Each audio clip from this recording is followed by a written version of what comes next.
Welcome to Tom's Structural Diagnosis. Today I want to use the World Cup not as a football story, but as a very useful observation room for decision architecture under pressure. In football, there is a comforting metric, possession. It tells you who had more of the ball, who circulated more, who seemed to control the rhythm, who looked, at least statistically, more dominant. Very reassuring. Also occasionally useless because a knockout match does not ask who looked busier. It asks who could turn pressure into effect. That distinction is exactly where many organizations now stand with AI. They report activity, more pilots, more use cases, more workshops, more dashboards, more licenses, more prompts, more tokens, more cheerful internal newsletters explaining that adoption is going rather well. But the structural question is different. Has the service improved? Can the organization explain the contribution of AI in the service flow?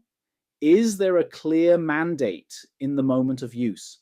Who is allowed to decide stop, escalate, or override? Who carries liability when the AI contribution becomes part of the actual service effect? And under which conditions does human judgment remain more than a decorative final click? That is the mandate service liability node. It does not appear in the adoption dashboard. It appears in the moment where an output becomes a decision, where a recommendation becomes action, where a service consumer is affected, and where someone must explain why this was done. Football gives us the simple metaphor. Possession is activity, chances are projects, goals are service effect. The coach is not interesting because he looks serious on the touchline. The coach is interesting because under pressure, he must still judge, change or wait, risk or protect, press or hold, trust the system or break it. That is Centurio logic, not leader in the motivational poster sense. The Centurio is the person where responsibility concretely lands. In organizations under AI visibility, that person is increasingly exposed. AI makes contributions faster. It makes traces more visible. It makes handovers more inspectable. It makes decisions easier to reconstruct. That sounds like control. But it also means that responsibility becomes denser. If mandate, service definition, liability, and judgment have not been built together, the organization does what organizations often do. It personalizes the gap. Someone has to catch it. Someone has to explain it. Someone has to approve it. Someone has to defend it. Someone has to spend another evening checking what the structure should have made clear. That is the private price of structural undercoverage. And this is why AI adoption is such a dangerous comfort metric.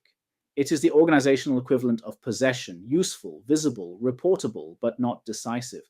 The decisive question is service effect under responsibility. That is why AllyAllez later builds the yardstick, not AI output, not AI enthusiasm, but AI contribution per service unit cost.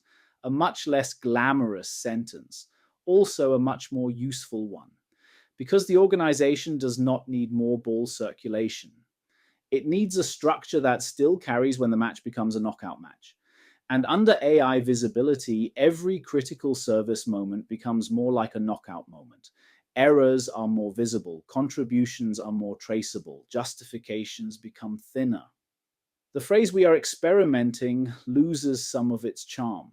So the diagnosis is this. Many organizations are playing possession football with AI. They move a lot, they report a lot, they pilot a lot. They look busy enough to frighten a steering committee. But the service moment still asks the old question. Who carries the mandate? If that question is unclear, AI does not solve the problem. It makes the underbuilt structure visible. The dignified next step is not to ask for yet another AI roadmap. The next step is to locate the responsibility moment. Where does the AI contribution enter the service flow? Who must judge it? Who may stop it? Who explains it? Who carries the consequence? If that lands personally on one exposed responsibility carrier, then we are no longer discussing adoption. We are discussing Centurio exposure.